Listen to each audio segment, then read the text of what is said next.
Streaming live daily to Facebook, YouTube, Twitch, and Twitter. Hooray! Oh! Hey! It's us. It's Fat Jack's Comicrypt. Brendan, Al, Jason, Duke. We're hyping it because we are going to tell you what we're doing today. We have action figure variants. We have a bunch of other comic books. We're going to try to sell comic books. We're going to try not to say anything too offensive. We didn't curse it much, so we're going to maintain no cursing. Now you said it, you cursed. Yeah. I don't know. We're doing this new format, Kyle. I'm not blowing up your spot, so we're just kind of getting used to this. So please hang out, chill, comics. Go Six, yes. So yeah, I don't even know if I'm doing this correctly. So you're doing a great job. Hello, everybody.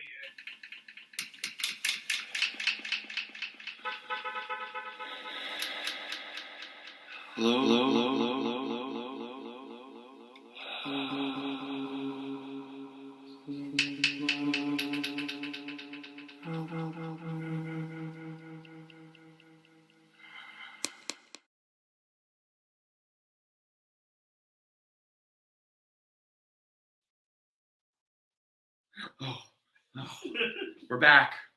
All right, like a lot of time passed. In fact, the funny thing is from when we were hyping earlier, that was all pre-taped, and then our little credits came on, and so literally about 6 hours have passed from that moment to this moment, and hopefully at some point we can tell you of the events that just transpired here. We're lucky Duke's still alive. Just saying. All right. So, we'll figure it out as we go along and everything like that. But obviously, we've already said hello, and we've already told you we're going to try to sell comic books. So we're going to just sort of slide right in because we're working within the new experience format. So for anyone who is shocked and surprised that you saw my beautiful face right away, please calm down. Take a deep breath. Let's all be professional here, okay? So, like I said in the cold opening, which wasn't funny or entertaining in any bit, but we are here. Sometimes I have to ask the question: why are we actually here? Earth or just in general? Don't be existential right now. It's too early. Specifically Sunday night right now. Specifically Sunday night. Yeah, Pacifically, Atlantically, Sunday nights, we like to jump from coast to coast. We're real for the people kind of people. The host with the most. The host with the mostest, From coast to coast. All right, so we are going to attempt to sell comic books. That is kind of what we're here for. I mean, it's definitely what Mike pays us for. I don't know why Jason and Duke hang out with us. I got nowhere else to go. Keep froze. I mean, it's definitely not our winning smiles and our charismatic personalities. That's for sure. Are you a Yankee fan? Who's a Yankee fan? Me? Huh? Yankee fan? Down with all New York teams. No Yankees. Damn those Yankees. Yankees suck. What happened with the Yankees? Did something happen? I've been on an anti-Aaron Boone rant since Thursday. So just in general. Nice. You know who else could go jump through a donut off of a cliff? What's the guy's name? Aaron Judge? Is that the dude's name? The Judge dude? Yeah, screw him. The MLB literally set up the schedule to benefit him and him alone. Down with the Yankees. To Mr. Benjamin and anyone else interested, any orders that haven't gone out yet will be going out this week, but I'll check yours and give you an email tomorrow, let you know status anything. But yeah, if it was paid for, it should either have gone out last week or will be going out first thing this week. So sorry for any delays for everybody. We can touch base tracking wise, make sure nothing got lost in the mail if you haven't got anything yet. But let me we'll touch base tomorrow. How's that? Cool. Well, if anything, Thank you, Al, for doing that, because I'm now reminded we need to do business. And that business is the fact that, yes, we are Fat Jack's Comicrypt. We are a claim sales show. I still think that that's the term. If anyone has a better term for what this is, you let us know, because it's sure as hell not a variety show. It's not a podcast. It's not a comedy show. It's not a film. It's definitely not art, despite how badly I wish it was. So the way that this works is obviously you claim the books in the chat. Please be as specific as possible. And we are doing a giveaway tonight. So Kyle, correct me if I'm wrong, because this is a special one, okay? So we're very lucky and fortunate to have a very unique item tonight. But before I get into what that item is, let's just run over how this whole giveaway claim thing is. If you want to get your name in the ring for a possibility of winning our little giveaway tonight, the way you do it is when you claim something. First of all, you have to claim something, okay? Like, you're not gonna get it. You gotta claim at least one item here tonight, okay?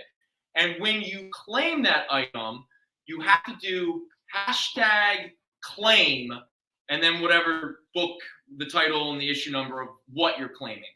But if you want your name to go into the proverbial digital hat that allows you the opportunity to win this item that we'll talk about in one moment, you have to do #claim and then whatever the book is. Kyle, that's about right? Think? All right, cool. Kyle's showing it right down there. All right, excellent. And then also whatever you claim tonight, if you are here in the Philadelphia area, you can pick them up here at our Center City shop. It'll be behind the register under your name. If you are closer to our Oakland, New Jersey shop, we will obviously send those books over there for you to pick up. If you need the books to be shipped to you, if we already have your contact and shipping information, we'll send you out an invoice at the beginning of the week. We'll go from there. But if you are shopping with us for the very first time and we need to get that contact and shipping information, please email us at fjccshow@gmail.com. That's how we handle that. Shipping is still $7 for the first item, and then everything after that, we consolidate it. We try to, as the not that much of a joke, we say a lot here. We're not trying to profit off of shipping. We charge you for your books and your shipping. Fine. But everybody gets invoiced ahead of time. So if there's any issues or you have special stipulations for shipping, we're very transparent with the email. So if any questions, please don't hesitate. We're to the Instagram either.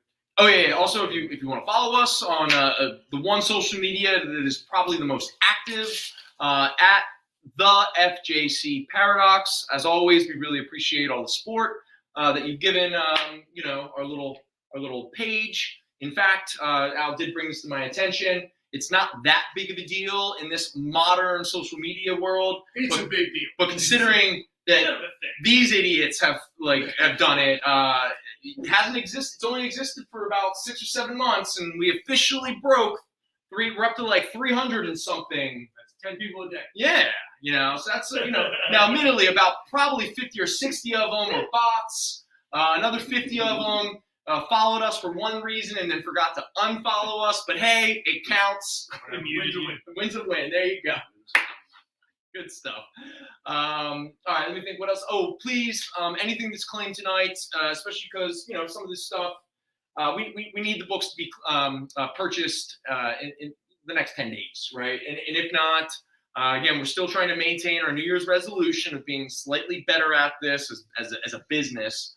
And so if something happens, anything you claim tonight for whatever reason, you don't claim it or purchase it within the next 10 days, we're going to put it back into rotation. And again, there's no shade, there's no problem. If for whatever reason you change your mind, you got buyer's remorse tomorrow or something along those lines, please just let us know. It's all good, We just don't want to sit on stuff, and then suddenly 3 months later we find out we still have this book and now it has no value. No, I'm kidding. Or it's much value and you're still. Or even worse is the books that just keep going up in value and I'm staring at it. You waited because you wanted to see how high it goes. Yeah, because I'm like, that's $10, and yet I know for a fact we could sell that now for $60, and it's still sitting there. But that's neither here nor there. But real quick, the book that we are giving away tonight is Jason has a very good friend who took the opportunity during the lockdown, during our great global pandemic, to actually take a sort of a little idea he had, something he wanted to do for his child, I believe, to entertain his kid. And so during that lockdown, he took all of his free time to begin to develop, write, and illustrate his first comic book, correct? Yep. He actually wrote it for his kids years ago, and during lockdown, he decided, you know what? Let's make something of this. To illustrate it and actually, and he's gotten it published. Officially published. So what is your friend's name? Brian Valerie. Brian Valerie? Valerie with a V. Okay, excellent. And if you want to follow him on Instagram, he is at the Justice Farm? At the Justice Farm. Yeah, at the Justice Farm. And we are talking about his very first published comic book, The Justice Farm.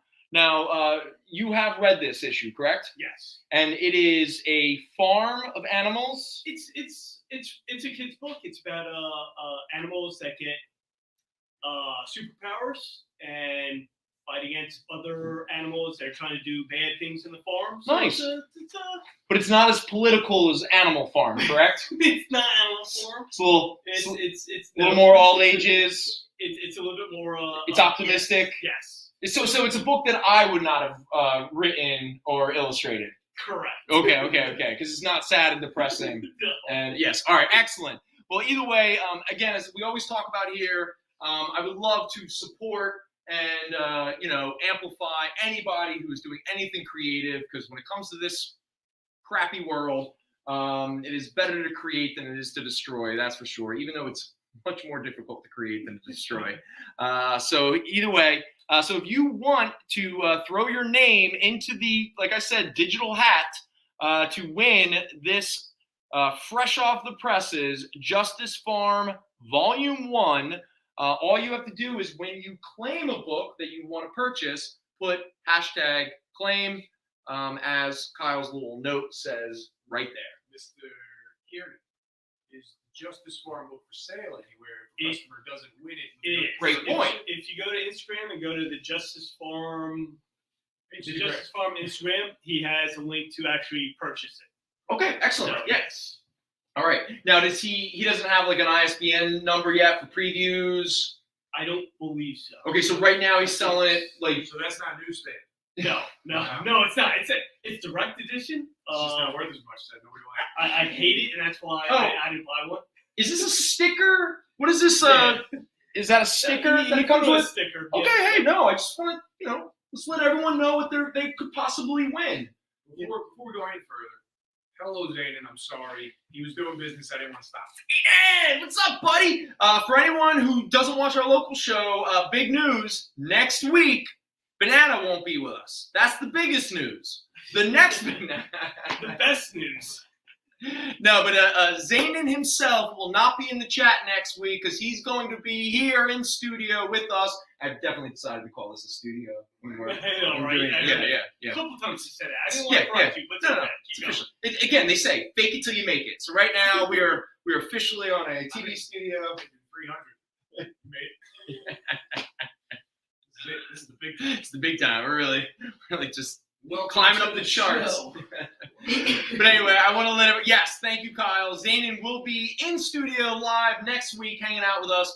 And we did say this on the local show. So for anyone who missed that, if you have any questions for Zayden, again, Zayden is a wealth of knowledge, and why not just pepper him with different questions and things of that nature about comics, comic history, some of his favorite titles, all the little weird anecdotes he knows, and all that kind of stuff. Please feel free to send us a couple questions. You can send that to our email, fjccshow@gmail.com. You can also direct message our Instagram at the FJC Paradox. But again, focus it towards comics, if anything else. We don't need to ask, what Zayden did when he was 14 years old and the first time, he discovered something. We all knew what he did. Same thing everybody did. What everyone did when we were all 13, 14.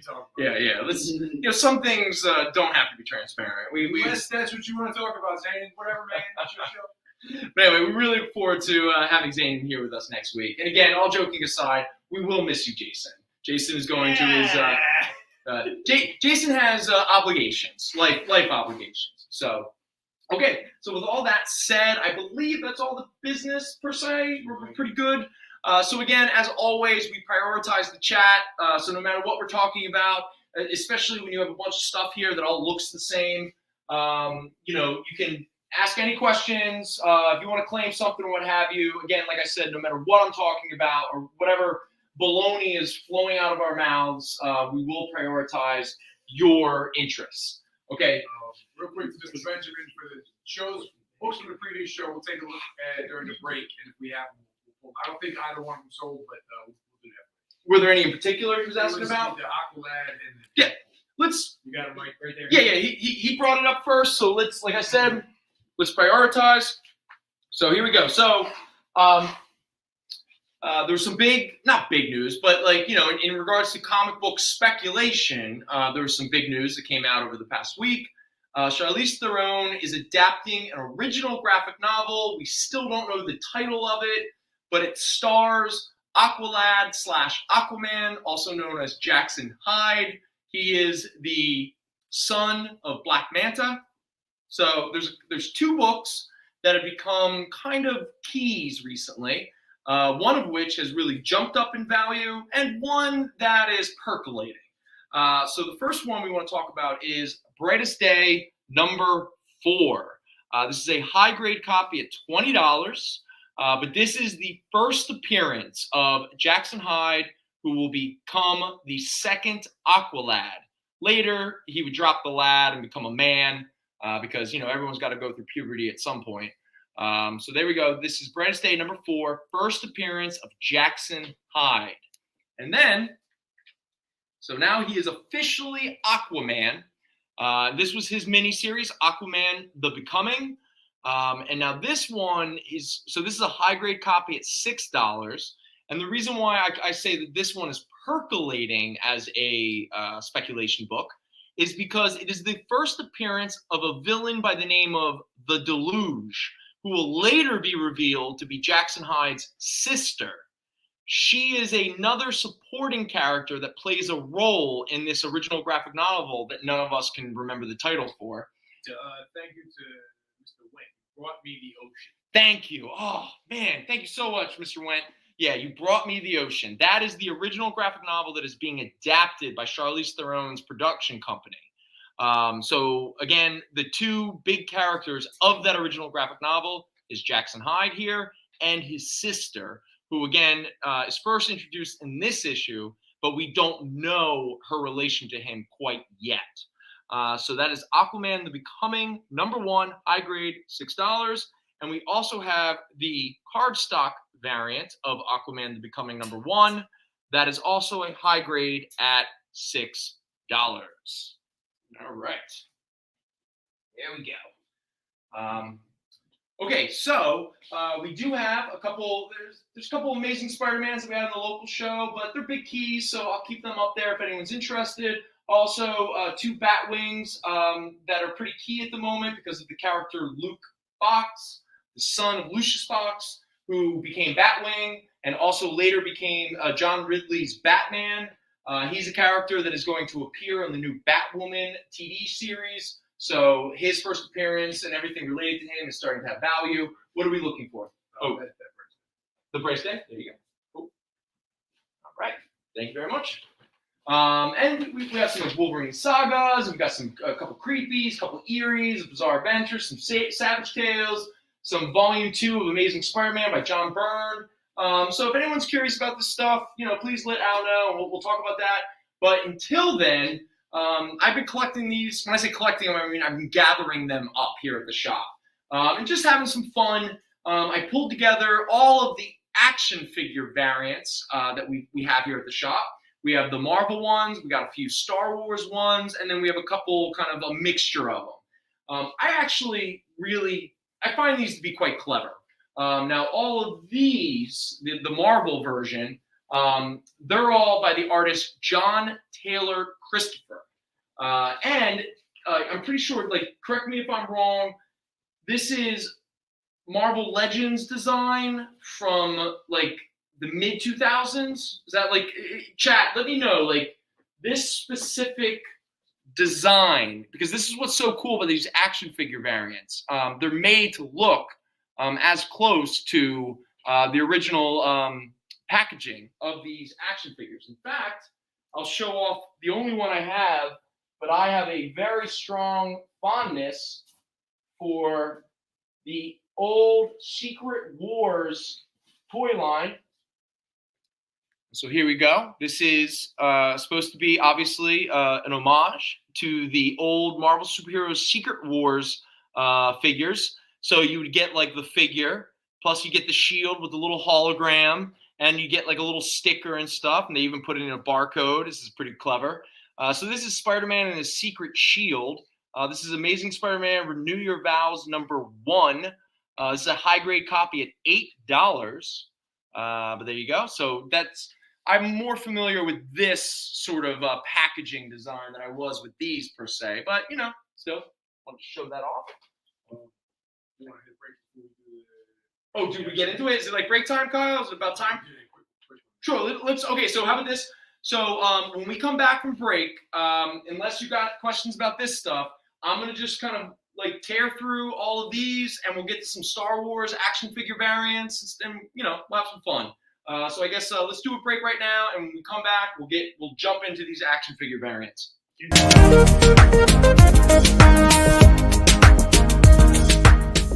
Thanks for tuning into The Experience. Help us out and hit subscribe over on YouTube, and click the bell when you do. Need some help? Scan the QR code in the bottom corner. Did you know that every Experience show, including some exclusive content, streams on Twitch? Check it out, twitch.tv/the_EXP. Or just scan that QR code. Join the party. Head over to our Linktree to find all the links for everywhere The Experience is all the time.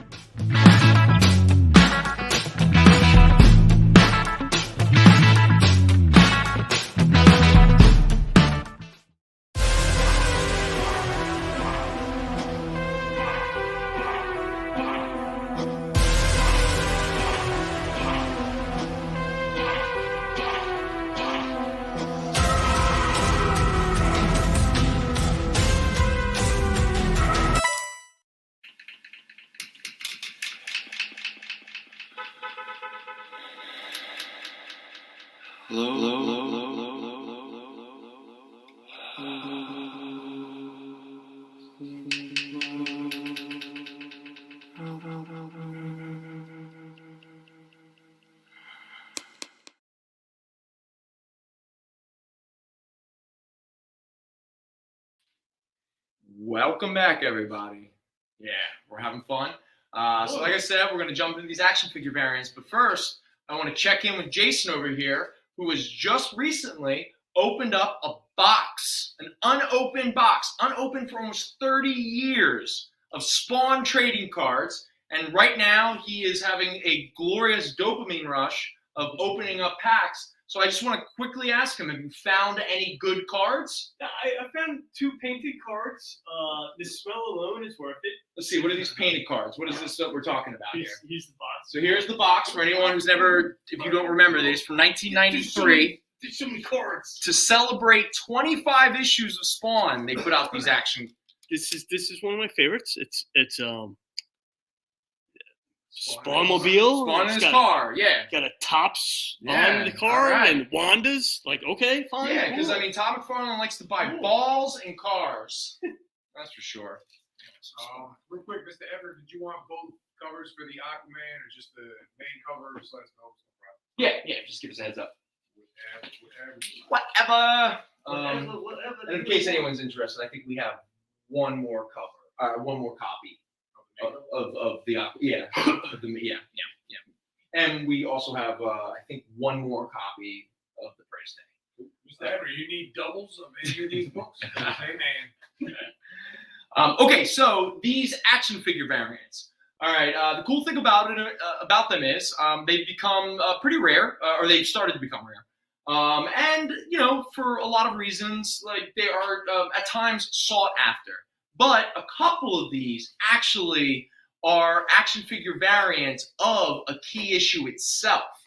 Specifically, Contest of Champions #1, Totally Awesome Hulk #1. We get a action figure variant of Spider-Punk, who's become a pretty big character. So some of these have a little bit of value on top of the variant nature itself. So for right now, let's just sort of wade into it. If anyone has any questions or anything like that, please, because I'm not a big fan of just standing up here and being like, boom, boom, boom. Here's a book.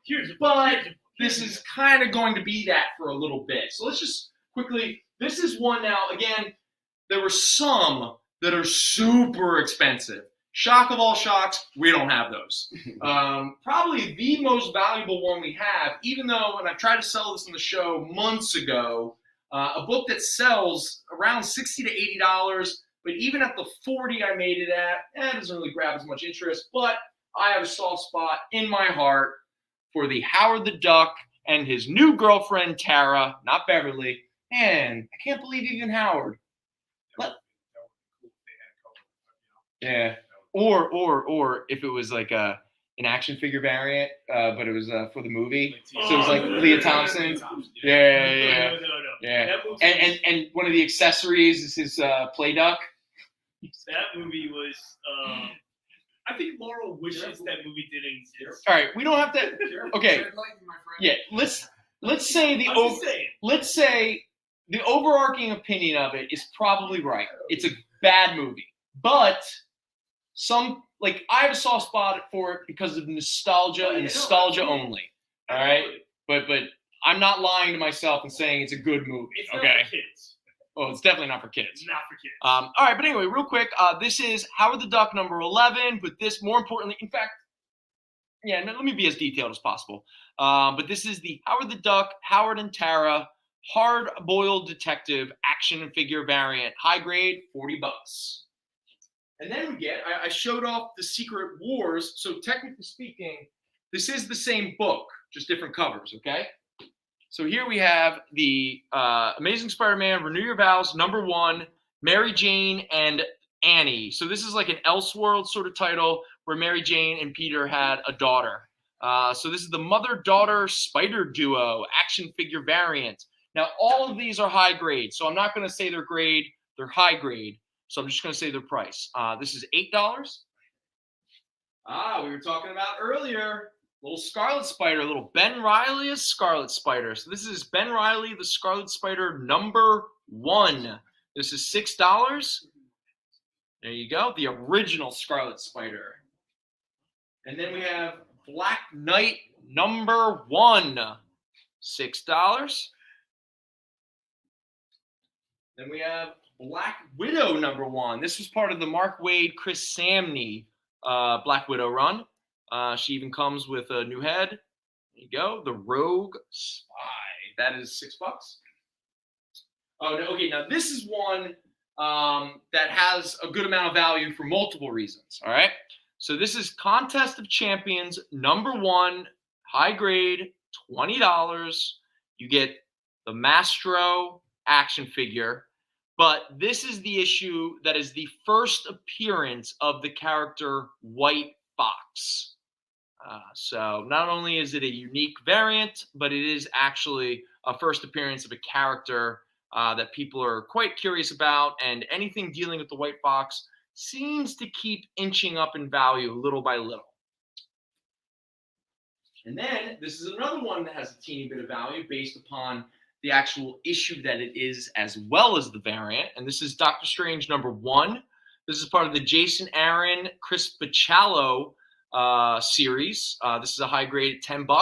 But more importantly, it's the first appearance. I can't remember her name, but they refer to her as Doctor Strange's librarian. But more importantly, this character plays a big role in the Strange Academy series. And any character connected to Strange Academy carries a lot of speculation value because everyone is convinced that Strange Academy will be a series and is going to pop. So this is not only the action figure variant for Doctor Strange with his cool magical battle axe, but it is also the first appearance of his librarian, whose name I cannot remember. And then we have Future Foundation #1 with the Dragon Man action figure. That is $6. Thank you. From the Bronx. All right. And then we got Hercules #1. $6. The original superhero. Actually, I'm pretty sure Gilgamesh takes that title. And then we have Heroes Reborn #1, part of the Jason Aaron, Ed McGuinness series that took place in between their Avengers run. This is Hyperion, Squadron Supreme, $7. And then we have Heroes Reborn #3 with The Blur, not to be confused with The Flash. Or the band, The Blur. Oh, yeah, I'm pretty sure every time he runs, they play Song 2. Trivia question about Song 2. Damon Albarn, the main songwriter, singer, and lead guitarist of Blur, he was trying to sarcastically ape a certain 90s band's sound or energy. What band is that? And yes, it is one of the biggest alternative rock bands of the 90s. So Blur's Song 2 is aping sarcastically which 90s band? Just think about that one for a little bit. Please don't look it up. Heroes Reborn #3, $6. I'm going to say Nirvana. It's Nirvana. Yeah, I knew it was an easy one.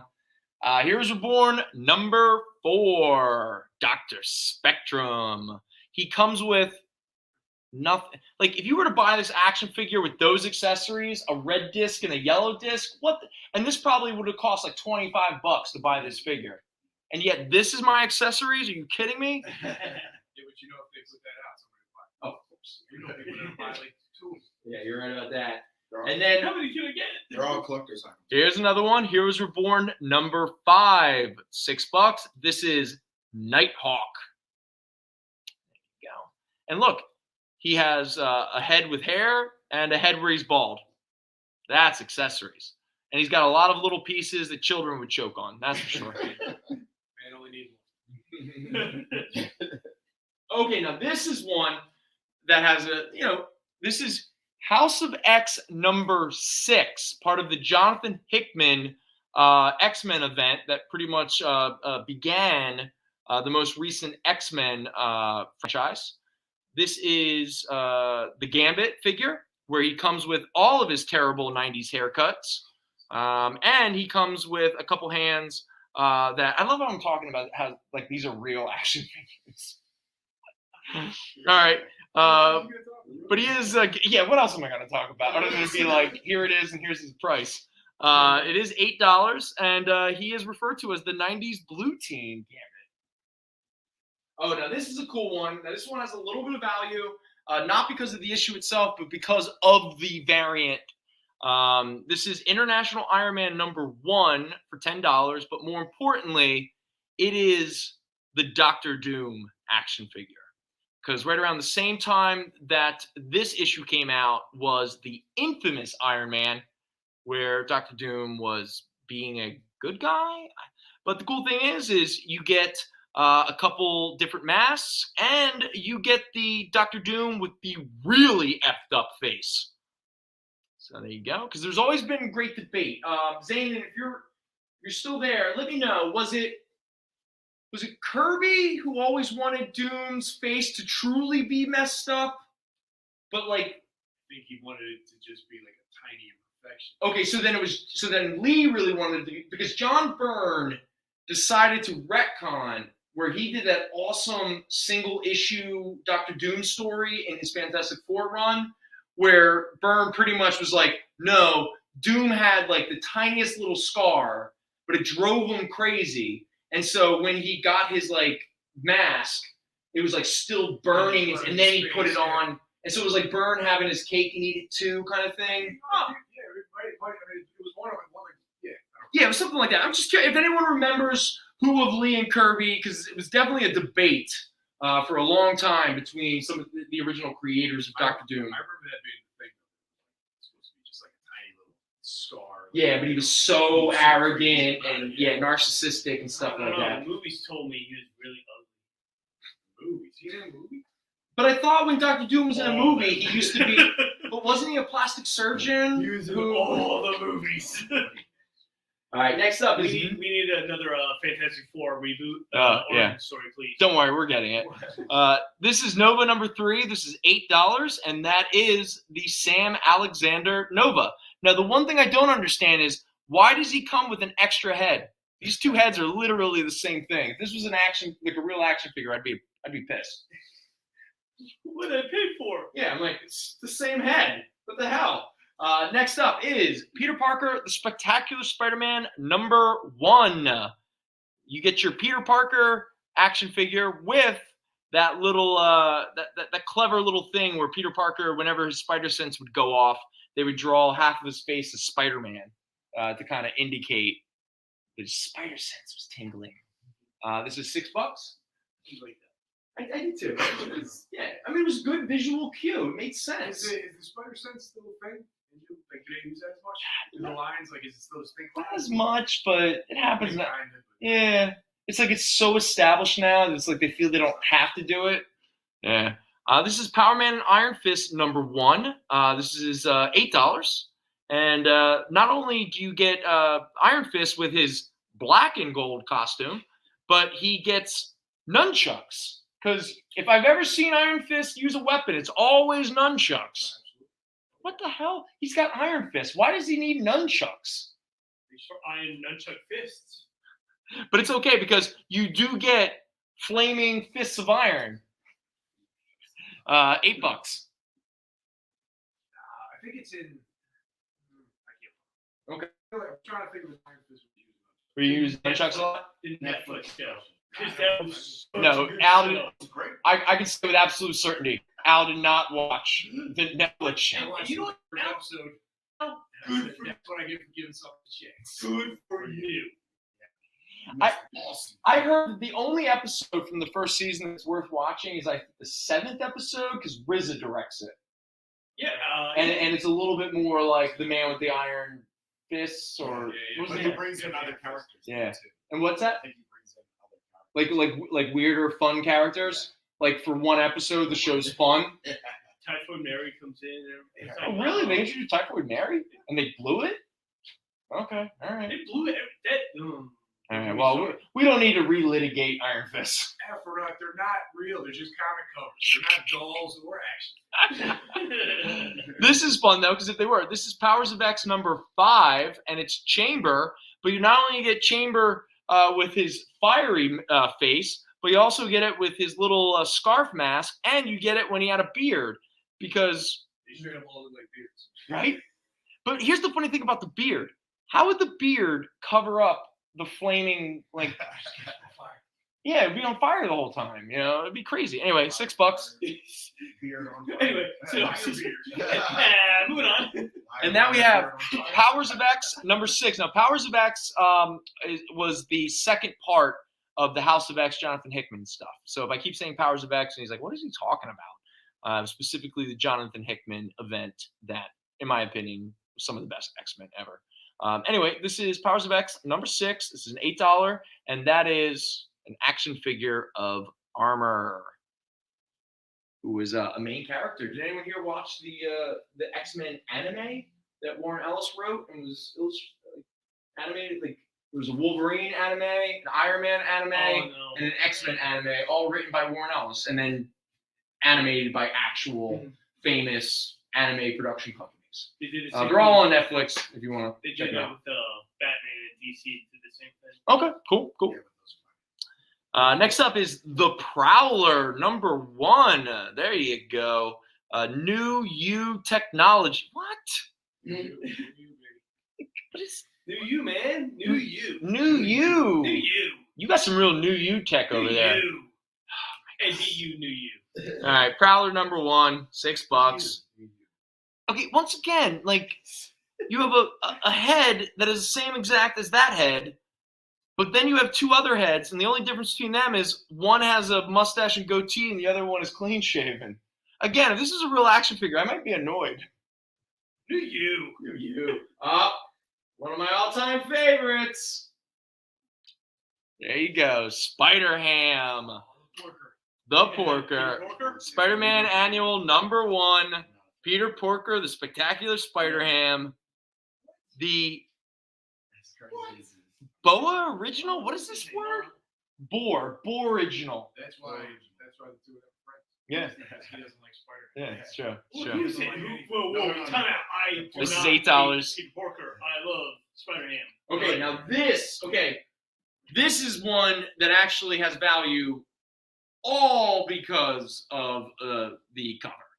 And that is Spider-Verse #1, the action figure variant of Spider-Punk, who, by the way, I did not know was black.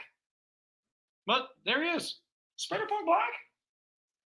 That's kind of cool. So say the action figure. I mean, honestly, that's cool. I would read this Spider-Punk comic, but we sold out pretty quick. We sold out with its Oh, tissue yeah. paper cover. That was aggravating.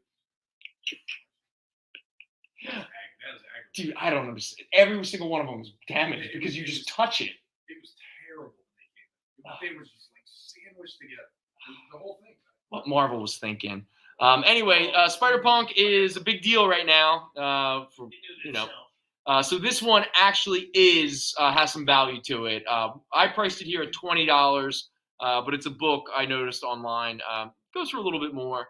But again, when it comes to value only being indicative of the cover, I don't want to get too crazy with prices and what have you. But still, this is the only copy we have, so if this ever sells, I'd never see it again. Next up is Spider-Woman #1. There you go, with her new costume, her pre-pregnancy costume. That's $6.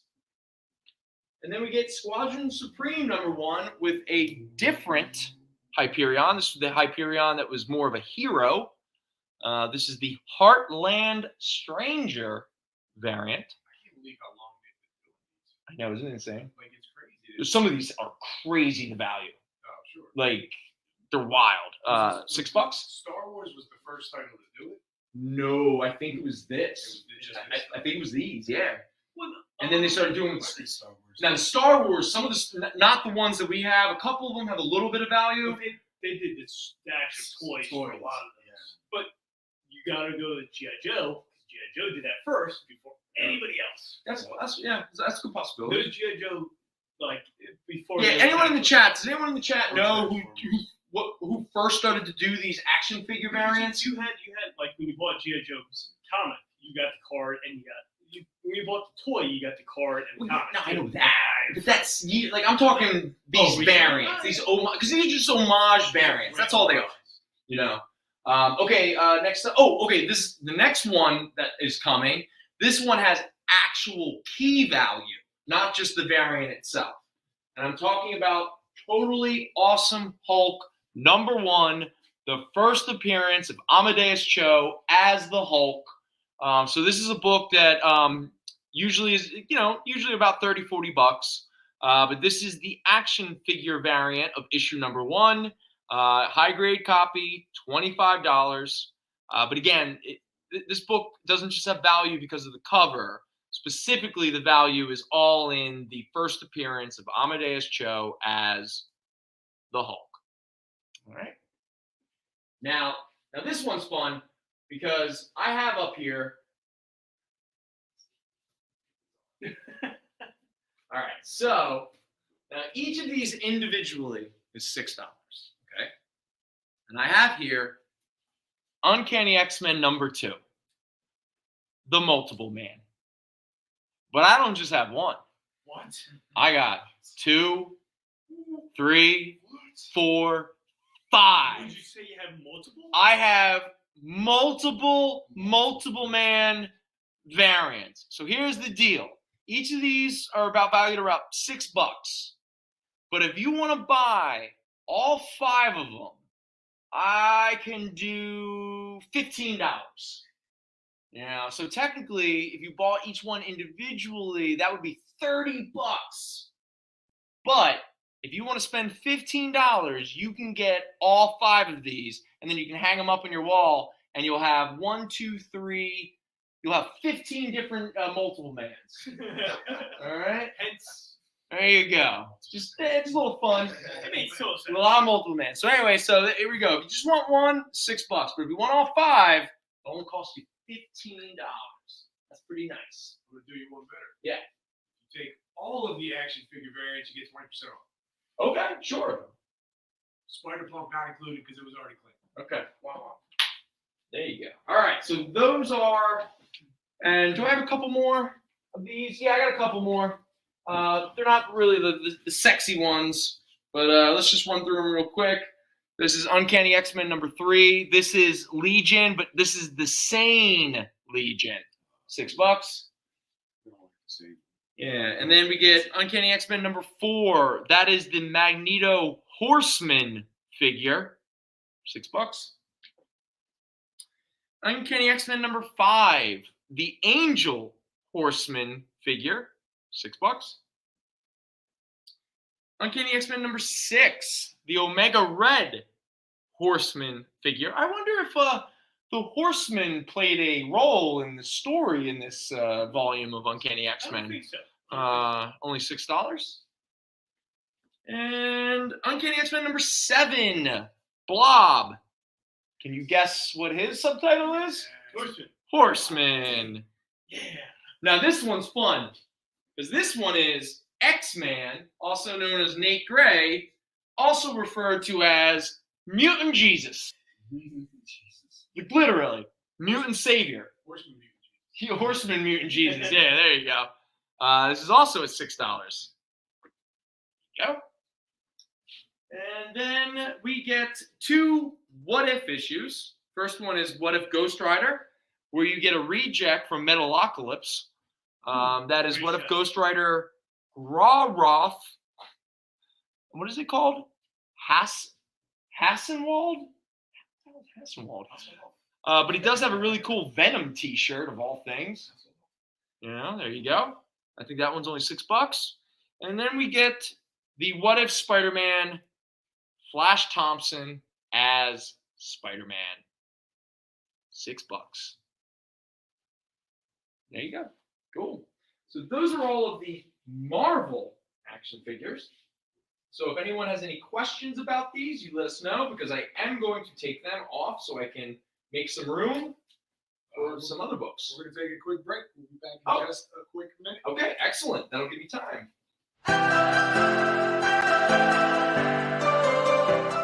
This is The Experience.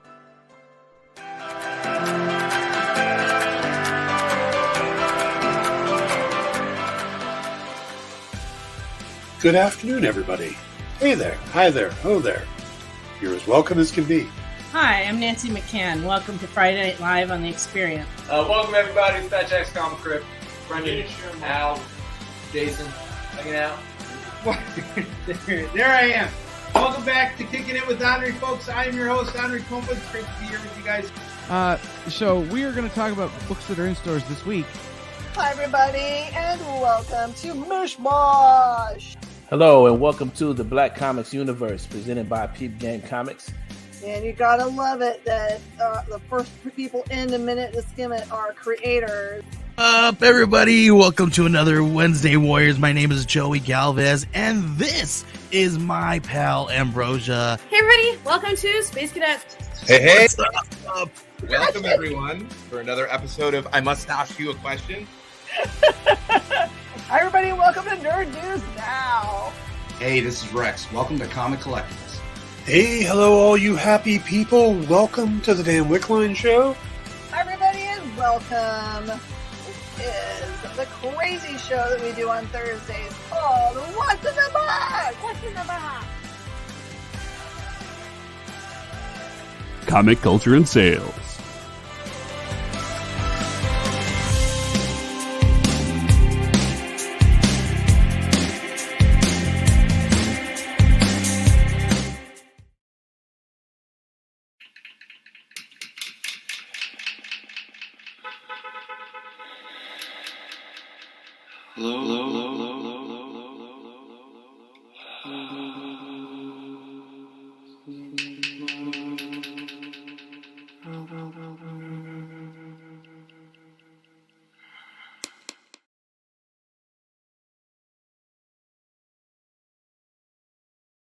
Welcome back. What's up, everybody?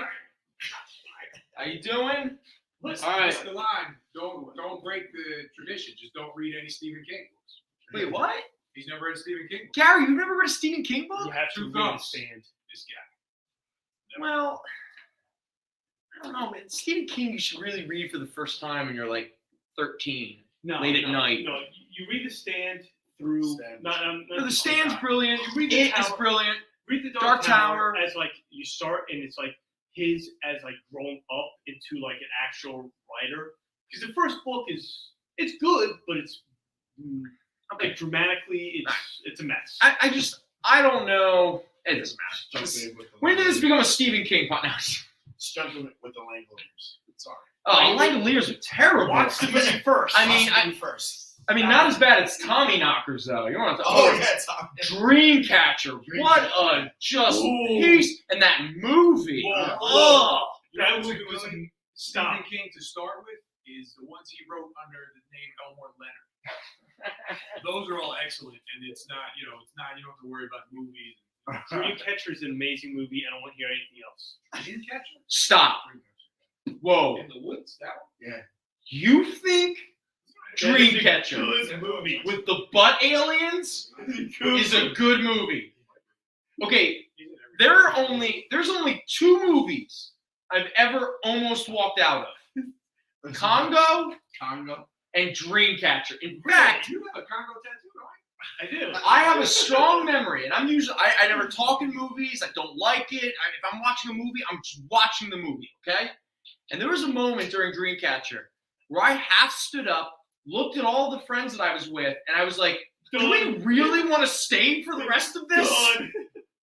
And that theater was packed. It was opening weekend. It was such unmitigated garbage. And Stephen King has said it himself.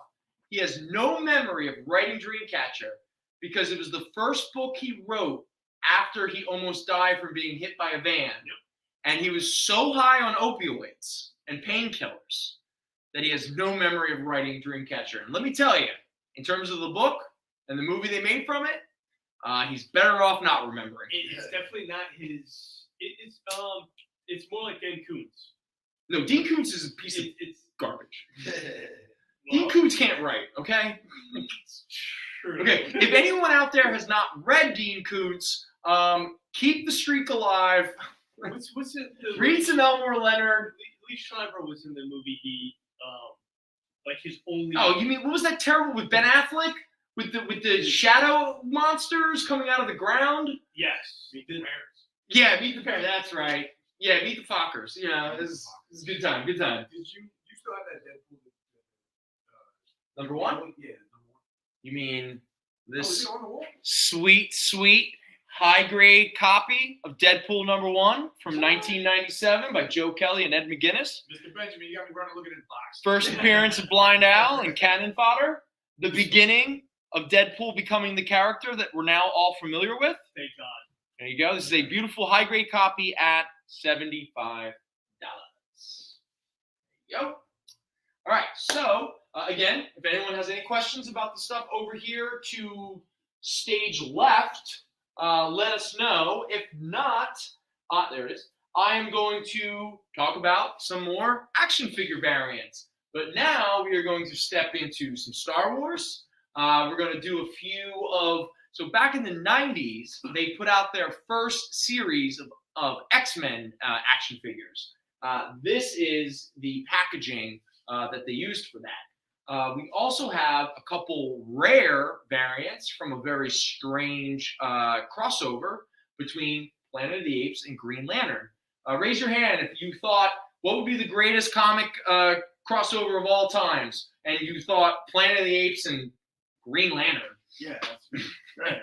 I mean, Green Lantern and Star Trek. That makes sense. Planet of the Apes, Green Lantern. What? And we also have, because you brought up the G.I. Joe thing, we have one variant of the Street Fighter G.I. Joe crossover. And we'll find out which 2 figures are on that variant. But before we do that, let us talk about our Star Wars really quick. So, first up, Star Wars. Someone has a question? I was looking at some characters. Oh, okay, cool. All right, so first up, Star Wars number 3, the Ben Obi-Wan Kenobi figure. His name is Ben. I've never heard of him. His name is Ben Kenobi. Oh. He's the old man in the desert. He Yeah. probably hasn't seen the originals. No, he probably hasn't. Yeah, he's a big Jar Jar fan. Yeah. He's got a tattoo on his butt. He taught him about pod racing. He was his pod racing. Anyway, this issue is $8. I thought Jar Jar points. And then we got, there you go, Star Wars number 4 with the awesome man's best friend. That's right. George Lucas thought, you know who I love? A dog. You know what would be awesome? If my dog was 8 feet tall, could murder people, and talks really weird. And I'm the only one who can understand him. All joking aside, I love you, Chewie. Love Chewbacca. This is another $8 one. Now, some of these Star Wars action figure variants are very expensive. We have a couple that have a teeny bit of value, not crazy like value, but some of these can get up into $100, $200. Right, exactly. And the one that was pure ghoulish speculation, but I think it was 6 weeks before Carrie Fisher died. They put out a Star Wars issue that had the Princess Leia action figure variant. After Carrie Fisher died, that book was going for $200. What was the outfit? It was the original white robe, the buns. Did they do a Jedi? Yeah, yeah. I'm surprised that wasn't the first one. To be very honest with you. Yeah. In fact, that's the only good moment of Friends ever is when Jennifer Aniston dresses up in the. All right, next up is our boy R2-D2. This is Star Wars number 6. There's R2-D2 there. There's $8. And then we get, he does not shoot first, okay? We're definitely in the doesn't shoot first cult here. Star Wars number 12, Greedo, wearing one of the dumbest costumes I've ever seen. He himself, his skin is green, and yet the outfit he wears is the same color as his skin. That's like if we wore a Caucasian suit. Right? I mean, what the hell? Buffalo Bills. Right. Put the lotion in the basket. Anyway, this Greedo here of Star Wars number 12, Greedo action figure is $8. Sure, you can see the Chewbacca. There you go. What you doing over there? Is it some weird variant? We don't know. Is it $100 and we didn't know? I'm just pointing out the similarities. Oh no, that one is super expensive. But do you see my problem here? Okay, so Jason is showing me Black Gritty. No, the It doesn't show. yeah. So what are the? He's just it's recolored. the same picture from yeah. He's just recolored. Yeah. Now that one can nab you $60, $80. So that's Chewie. Yeah. We had a whole show about that. Yeah, bring it back. Now, this is one that I imagine most of you are going to be kicking in the door, waving those 4-4s, and all of us are like, please stop hitting us. All right? Because everyone's looking for the action figure for Imperial Dignitary. That's the outcome. Actor number 2. I love how they literally created a fake action figure variant of a peg warmer figure. A character that there'd be 30 copies of him up on a peg. He's a person. But you can't find Han Solo or Darth Vader or Boba Fett. But you can find enough Imperial dignitaries. But it's still only $6. Next up, we get into Hammerhead. Star Wars number 14.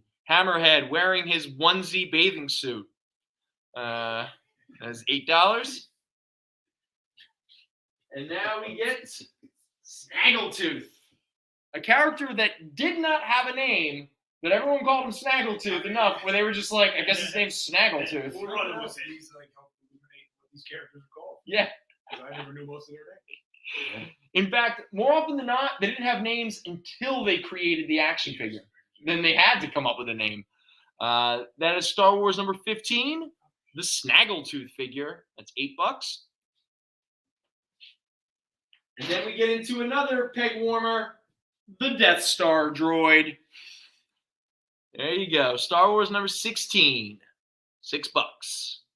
The Death Star droid. They got names.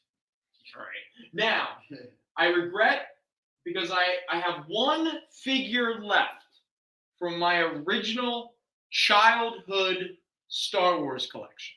And I had all of it. I have one figure left at my house right now, sitting on a shelf, staring at me, judging me, pointing out all of my flaws. Don't sell me. You know, I'm the ones you got. when I can't sleep at 3 o'clock in the morning, he whispers in my ear, and it's never good. It's never encouraging. It is a character who did not have a name until the action figure came out. He is a character who stood in the background, but he is a figure that is actually quite rare. And most of the people might not even recognize this character. And it is a Monomon. Who recognizes that boy? Return of the Jedi. I actually have the original figure. He's like in the background at Jabba's palace. Oh, he's one of those like the kind of characters. By Return of the Jedi, you could tell that they knew that the toy line was so successful. They're like, throw another character in the background. Yeah, because we'll make a figure of him. Exactly. Yeah. But I won't deny it. I loved this figure as a kid. But this is one of those weird figures that became pretty rare. Like if you have them like on card still, like it's quite valuable. No, you really don't recognize him? See, that's fascinating. Most people don't. I mean, I'd have to. Yeah. Yeah, a Monomon. Now this one, because of his rareness, Duke's taking a look. You don't recognize him either? Chat, does Mr. Benjamin, do you recognize him? You're Star Wars, bud. Mr. West doesn't believe Not really, you drew it. All right, real quick. I desperately wish that was true. He's got a point, though. Like, I really wish that was true. Like I literally just made it up. Oh, I should have taken more time before I rolled these action figures and threw a few in there. Like, do some poor Photoshop. Mr. Benjamin says hello. You don't recognize this dude? No one knows. Now I regret not. Okay, next show, next week, I'm bringing this figure in so I can be like, look, idiots. Zayden said you made it up. You got All right, wrong. Zayden, I thought you'd support me. Anyway, this action figure variant is a little rare, much in line with the figure that it's based off of. So this one is actually $10. We're gonna take a quick break. Oh, it's break time? Just real quick. Okay, so we're going to do a break, and then we're going to come back. We're going to finish out our action figure variants. And again, if anyone's curious about the stuff over here, let us know. All right, see you on the other side. You're watching Experience Comic Culture and Sales, streaming live daily to Facebook, YouTube, Twitch, and Twitter.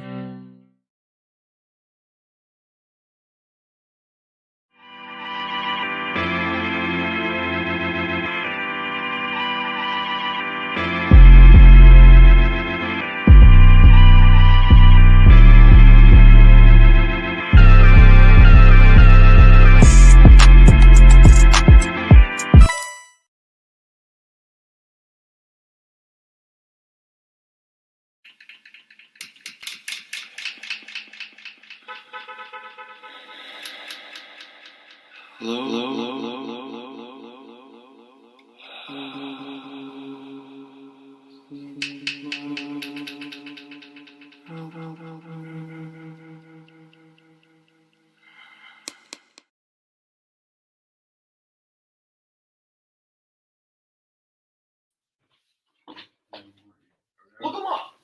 He's potion. Who's Potion? Oh, we're back from break already? Almost. Yeah. Oh, wow. All right. Man, I have the timing of this down pat. Yeah. I am so good. By next week we'll be ready for this. I'm sorry, man. Oh, yeah. The one at the top of the hour is only supposed to be a couple of seconds. Oh, so it's a couple second break. Yeah, like it's play the legal ID, play a little network identifier, and come right back. Okay, so for everyone who's watching, Kyle was so nice enough at the 2 weeks ago, our last show before our Easter break, Kyle sat us down and was like, "This is how it works." And Al and I went diagrams, pie charts. He took a lot of time, wasted his time with us. Yeah, because we all went, "Yes, we understand." And then 2 weeks later, and we apologized for dragging our feet and getting in touch with him. Yeah, we kissed his ass a little bit, and then what do? We forgot everything. Wait till I show you guys the purchase intent data I have. Okay. You ever get a lobotomy? Kyle, you're gonna wish you had one. Kyle, that's real nerd stuff, okay? We're not nerds here. We're just trying to sell action figure variants of Star Wars comics. All right? And there ain't anything cooler. I'm gonna read purchase intent data tomorrow before I go in for my surgery and save myself the trouble of getting knocked out. Okay. I got your surgeries this week. Good luck with that. Yeah, because we almost didn't have Kyle tonight. That's right. It was still a little up in the air about when it was actually going to happen. So, Kyle, we didn't give you a call out in the beginning of the show, but thank you very much for always being a part of us. You're a great producer. Kyle been trying to write Hamlet back here, and it's horrifying. Absolutely horrifying. He's the cream in our Oreo. Ooh, speaking of Hamlet, go see The Northman. The new David Eggers film. I just saw it. You saw it? Yeah. Did you like it? Okay, because it's pretty weird and trippy, and I wasn't sure if that was your flavor. No, it was good. Dude. Now, because I guess I wasn't aware, because I loved Hamlet growing up and everything, but like Hamlet is technically really based off of an old Viking myth story, and so the Northman is more of like the actual original Scandinavian myth. And man, all right, first of all, Anna Taylor-Joy, I know I'm like much older than her, but that is a beautiful, bewitching young woman. All right. And Bjork. Bjork is. What did you see? Rippy! If you stood around here, I hate you to face. No. Like, yeah. And the other one that I can't, my girl Angela and I, we are going to go see the new movie by the Daniels. It's one of those. No. Everyone, Everywhere, All at Once. Oh. The one with Michelle Yeoh. Have you seen it? I haven't seen it. Oh my God. I cannot wait to see it. It looks amazing, and everything I hear about it, it is just a next level kind of film. And if anyone, Morbius. and if anyone is unlucky to talk to me for longer than 5 minutes lately, you know that I'm a real stick in the mud, and everything bores me. In fact, I made it through 2 episodes of Moon Knight, but you're digging it, right? Oh, I love Moon Knight. Based on the myth. Hamlet. Thank you. But Northman and Hamlet are both based on that myth. That myth. And it was called what again? Hamlet. Hamlet. AMLETH. Was that Gary? Yeah, thank you, Gary. Always appreciated. Everything, Everywhere, All at Once is his movie of the year. Okay, excellent. Thank you, Gary. That is, I got a feeling I'm going to feel the same way because I'm really bored by everything lately. And that movie feels like the shot in the arm that I desperately need right now. Dude, I gotta. You're not enjoying Moonlight? I really hope this is not the beginning of my midlife crisis because I'm having a lot of issues lately. I love Moon Knight. You're digging it? Oh, chat. I'm just curious. No shade or anything like that. Is anyone watching Moon Knight? Are you enjoying it? Now, the 4th episode. I love it. Okay, so the 4th episode was the one that most people whined about. Now, tell me if this is true. Is it because at no point in the entire episode does he show up in costume? No, I think it's people are like, oh, is it all a dream? What is going on? I don't understand. I don't think it's real complaints. Okay, because a compliment that I thought was a good compliment of the 4th episode is somebody said, I want Moon Knight, I don't want Indiana Jones. And I said to myself, that sounds cool. But Moon Knight is Indiana Jones. Let's don't worry about what I'm getting at is, did episode 4 have an Indiana Jones feel? Was it kind of like an adventure throughout Egypt? No spoilers. Yeah. Duke's giving me a weird. So Duke, are you enjoying the show? Jason, give Duke a moment. You got your sparring cards. I'll wait. Duke, go. Duke, are you enjoying Moon Knight? Moon Knight. We don't have to get into a big thing. So, I enjoy it, not necessarily for the story, but definitely for the acting. Okay. So Oscar Isaac is really killing it? Yeah. Okay, that's encouraging. Yeah. And see, that's why I think the difference is because I like the fact that he was like, oh, I can't, I'll ruin it. Okay, all right, we don't have to get into it. I was just curious. I'll ruin it. Acting is very It's very divisive right now on social media. At me. Yeah, at Lorenzo on Instagram. You know. LORNZENO. Yeah. At me. Yeah. He literally is the Millhouse of this group. Anyway, let's go with some more Star Wars. So now we're back in. Now we're gonna do some Ewoks. No, Wicked is. I should have brought Wicked, and he could have said all of his really nasty stuff that he says, and almost gets us canceled. I had an opportunity. I could have Wicked and a Monomon here with us, and I forgot it. I am terrible at this job. So this is Star Wars number 18 with the Ewok with the name of Ramba. Oh, yeah. Not Rambo. No, that's that vacuum that goes with it. I got one of those. Those are great. That is awesome. But let us take a moment real quick. Guys, his name is Romba. Ramba. Oh, that's legit. I mean, that's even how they spell it. Listen, you're focused on the name. You're not focused on the fact that $6 and they killed all those people and ate Yo, by the way, So, they ate. them. They ate Okay. those people. Ewoks eat people. Yeah, Okay. they were going to eat Skywalker. And just so we're until the clear, Golden God came, they created an entire orchestra out of stormtrooper heads. Yeah. And just so we're clear, those helmets were not hollow. The heads were still in there. That's how they give them that nice percussive sound, you know. And then you get that dark. My God. Oh, real quick, can I just be clear? Like when I was a kid sitting in the theater watching Return of the Jedi, and the one Ewok gets killed, and then his other buddy is like, "Come on, let's go!" Yeah. And he doesn't move, and then he goes over and he like pushes him a little bit. Like, okay, I'm about to tear up just thinking about it. Like, that killed me as a kid. I was like, whoa, and yet everyone's like, oh, it's terrible. They're all a bunch of crappy Muppets. I'm like, then you didn't watch Return of the Jedi because they're cannibals and they eat people and they have feelings and they took down the Empire And ate them. So it is funny how they just didn't have the money to make them all Wookiees. Was Jedi, was that like hated prior to Clerks and like the Kevin Smith universe? No. I was like, I don't remember that. And then it just kind of became a thing that nobody liked Jedi. It became a snarky thing, yeah. It was like, but that's all kind of based off of all right? Like that's the. I think yes. Well, because it was a generation of Star Wars fans that were like teenagers when Return came out. Oh, so they were too cool. And they were too cool for it already. You know what it is? It's kind of like people thinking Unforgiven was a great movie. All right. Shots fired. Yeah, you better hope Mike's not watching. All right, I'm just letting you know right now. Shots. You're lucky Mike doesn't watch The Experience as much. All right, because that is. We'll have another conversation in a moment. Let's roll through this real fast. So this is another Ewok, Lumat. That's Star Wars number 19, $6. Oh no, this one has a teeny bit of value. This is Star Wars number 20. This is the Yoda figure, the original Yoda figure with the cool snake. Does everyone remember the original Yoda figure with the cool snake? I don't remember the figure. Oh, yeah. Well, he also came with the neat little blue backpack, so you could put the Yoda figure with the Luke figure, so that he could hold him. Yeah, and so he had the snake, and he had a little cane, and he had the backpack. I'm pretty sure I didn't. Yeah, I don't think I had Now this one is a high grade at $10.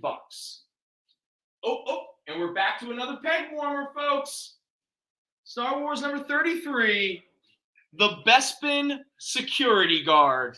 Because if there's one thing I've always wanted from an action figure, it was a corporate security guard with a really terrible 70s mustache. $6. All right, now we're back into some bounty hunters. Now these, all right, so this is Bounty Hunters number 6. And this is the Zuckuss action figure. That's $8. And then Zuckuss's best buddy, Bounty Hunters number 7, Forlom. $8. There you go. Now, I don't know what these idiots are talking about, but they're sure having a good time. Unboxing Spawn cards. Oh, nice. So, is it really blowing your mind? It blew his mind already. Because I'm just saying, the audience would like to know what's going on. Not me. No, you can't. All right, now this is probably like, so this is the first action figure variant that's actually never been an action figure. This was a character first created for the Darth Vader series by Kieran Gillen. This is Darth Vader number 22, and it is the action figure of Silo. It's only $6, and I'm pretty sure he would also have been a pick. And now we get to Star Wars Empire Ascendant one-shot with the Luke Skywalker Jedi Knight outfit. Now that was a cool figure. It came with like the brown little like cloak thing. He had the green lightsaber. It was badass. This one is a high grade at $10. Now, here it is. My favorite. Now this one has like, again, some of these have like a lot of value, and I didn't really feel comfortable pricing them at that because I couldn't find a sustainable kind of like, but this one I was seeing for like $20, $30, things of that nature. But again, I don't know. People who watch us, do they really? But if anything else, I had this figure, and it was one of my favorites. I don't know. Yeah, just have it. Just take it. Just take it. We don't want to charge you. All right. This is Han Solo number 1. This is the very first Han Solo comic of all time. Okay?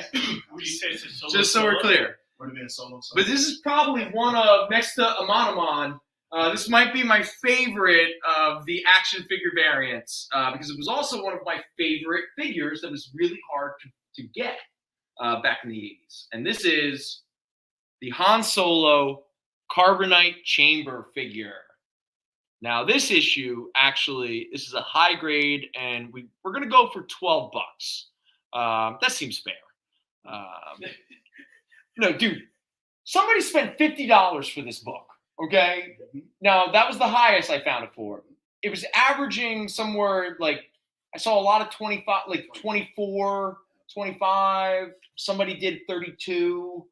There was a couple 20s. So I was like, $12. Like, what's the harm? You know? And if anything else, I could stand here on the show that we do and just hold up a cool cover. It's a cool cover. All right? It's cool, too, because he's, like, off-center. Yeah, right. It's like figures he's like sitting back there like he got lost in the shuffle. Yeah. Because in all honesty, that's sort of how the figure came in the package. Because you needed so much room for the Carbonite Chamber thing that the actual Han Solo figure, that for whatever reason didn't come already in the Carbonite thing, so he would just slide back and forth in all the space. Cut these things to size? No, there's one size for everything. That's a missed opportunity at Airport. They should have had like action figure variants with like the hand at the bottom. Yes. Oh, that would have been cool. Yeah, the hand is around or something. Right. To side kind of thing. Or like the action figure variant of Luke screaming like a little girl. And he just fought. Yeah, that'd be great. He's all crying and stuff. So fun. Next up, okay, this is another one that some people spent a lot of money on this variant, which I don't get it. But we're not. Again, I feel I can not criticize, but I can say things of that nature because we priced it at something that I think is fair. Now, some people online, when I was looking this one up, made a lot of cruel comments based upon the let's say some of the mental health issues that the actor has dealt with over the past 20 years since the release of A Phantom Menace. But I'm talking about the action figure variant of Obi-Wan and Anakin, number 1, which is a book. Its regular cover is a $10, $15 book, okay? But this variant I saw going for like, at some points, $20, $25, $30, kind of jumping around that area. But they also usually were accompanied with a lot of, let's say, derogatory comments about mental health. And I am talking about the Obi-Wan and Anakin #1 action figure variant of young Anakin Skywalker. And again, the actor who played him, Jake Lloyd, in The Phantom Menace, let's just say his life didn't get better. It's not. Let's say his life got real bad. He's doing the child star kind of thing. He's still alive. Yeah, but he was in jail for a period of time, but like he didn't stay in jail because they realized very quickly, like he got diagnosed, I think, with like schizophrenia. Like it's not good. It's morbid, and a lot of people buying this book were buying it for morbid reasons. So, but anyway, we're only selling it for $10. Hey, more boss. The best thing that kid ever did is when I'm Jingle All the Way. I'm not gonna say that the best thing he ever did because I don't know him personally. But in Jingle All the Way, when he's dressed like a mailman, and he's like, "Here's to you, Dad." I love it. Makes me laugh. Question. The sad part is two truths. I don't know. All right. Was Sinbad in Jingle All the Way playing a genie? No, we're not doing that yet. Dude, I can't go that road. We can't do that. What do we get? Did we get like half an hour of material out of that? Year and a half. And the last Star Wars action figure variant we have is War of the Bounty Hunters #3, Dangor. That is $8. All right. Tell him it's newsstand too. Mr. Benjamin, your Deadpool is very fine, dear man. No ticks, no color breaks, no cracks, really. Tell him it's newsstand. Just No, it's a really nice copy. I would pull it out, but no, it's a very. And that's a Mike. That's a Mike graded price book. This was great. Yeah, I watched Mike grade this, and his eyes were open. Yeah. No, it's a nice book. No, it's beautiful. And it keeps going up in value. Yeah.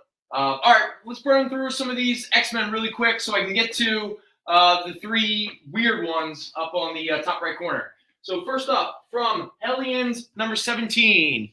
That is the original Havoc costume action figure with the Spark Action Cosmic Blast. $6. And then we get the Emma Frost in a slightly more appropriate outfit. This is Uncanny X-Men 600. This is one of the earliest of the X-Men action figure variants. This one actually has a little bit more value than what I priced it at, but again, I'm kind of nervous. So this is only $10. I grade $10. And then we get into the X-Men Legends series, which rolled out a lot of these variants again. This is issue #1, and it is the 90s era Cyclops figure, $8. And then we get the not third Summers brother, because he was such a dumb-looking character, and he has something called the Extreme Burn Attack. We are talking about Adam X, a character that you will never, ever see again. But at one point, they really wanted this to be the third Summers brother, but it didn't work. $6.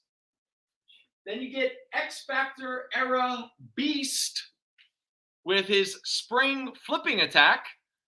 This is X-Men Legends #3, $6. And then X-Men Legends #5, Polaris with her powerful magnetic action. That's all they could come up with? Powerful magnetic action? Well, I mean, how about you get a figure with a magnet in her hand? Well, her name is That Polaris. would be kind of cool. Like something would always be in her hand. Do you imagine how expensive that would have been, though? They're like, why is this figure $30 instead of the normal $6? Oh, because there's magnets in it. Oh, by the way, how do magnets work? They don't. It's magic. Oh, it's magic. That's right. God, man. It's a miracle. You can always learn things from ICP, that's for sure.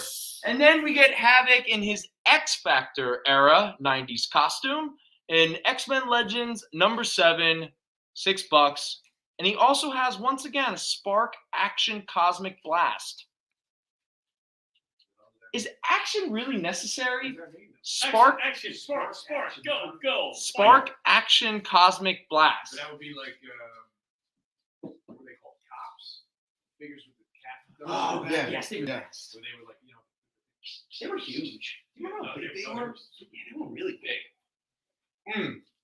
Now we get to. Okay, so I was actually pleasantly surprised to find out that the first one that we're going to talk about from this Planet of the Apes Green Lantern crossover action figure variant has real value.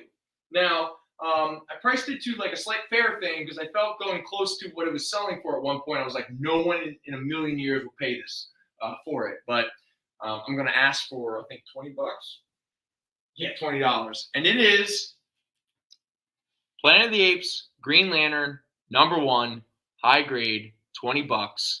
Cornelius the Green Lantern. These things are weirdly rare. Now, well, these were, if I'm not mistaken, these were incentive variants at the time too. Like these were $5.99. Oh, okay. So it wasn't like. So they were already built-in rarity. Yeah, like it wasn't with the Marvel where they do like it's a Okay. Yeah, because some of these were selling for like $40. Yeah, I'm pretty sure they were. I mean, they were like $6, $7, like nothing. Okay. We wouldn't have ordered too many of those. Right. Like I was surprised we had one. But yeah, I'm pretty sure they were. Yeah, that's cool though. All right, so Cornelius the Green Lantern. There you go. Cornelius. I like how the Green Lantern. And then you get. It's got like that distress look. It's nice. Yeah, it's I was cool. gonna say it's all. No, I give these a lot of credit in terms of graphic design and stuff like that. Like they're clever. I don't know. I dig them. Next up, this is what issue is this though? They never tell you the damn issues on the cover. Either way, I think this is either issue 2 or 3 of the Planet of the Apes Green Lantern, and it is General Ursus as a Red Lantern. Ooh. This is only $8. The big one was that first one, the Cornelius. Because every other one is like, it's a Green Lantern, a Yellow Lantern, a Red Lantern, a Blue. So it's each one, it's a 6-issue miniseries. Each one is a different ape character as a different colored lantern. Yeah. So the big one, obviously. Oh, wait. What am I? I'm looking at them right here. Green Lantern, Yellow Lantern, Red Lantern, Blue Lantern, Indigo, and Orange. As you were saying that, I was like, I wonder if it's this. Yeah. There's a lot of faces up there. Yeah. Again, you would think we did prep for this. All right, and last, but certainly not least, Street Fighter G.I. Joe crossover series. Before you start, yes, it's been claimed to anybody who gets excited about his description. Oh, okay. So this is claimed. It got claimed earlier in the show. But Okay. So it's off the table, but I just want to show it off because it's kind of clever. Okay, so they did a miniseries, Street Fighter and G.I. Joe, blah blah blah, and so they put out variants for each issue, and it was sort of like a double pack action figure. So you get a Street Fighter character and you get a G.I. Joe character. This one I got excited for, not as much for the Street Fighter character, even though that's kind of cool. It's because the G.I. Joe character is the best version of this character, and it is Street Fighter G.I. Joe, the M. Bison Snake Eyes action figure variant. How can you not be happy about Ron Julia? Yeah, I know. We've talked about this. We've talked about coked up Jean-Claude Van Damme, who had a $10,000 a week coke habit during the filming of that movie. In fact, Jean-Claude Van Damme had a handler, and that handler, who was supposed to keep him from being coked out, inevitably became his dealer because the handler realized there was more money to be made by just going and finding cocaine for Jean-Claude Van Damme and then doing it with him than it was to actually prevent him from being high the entire filming of that movie.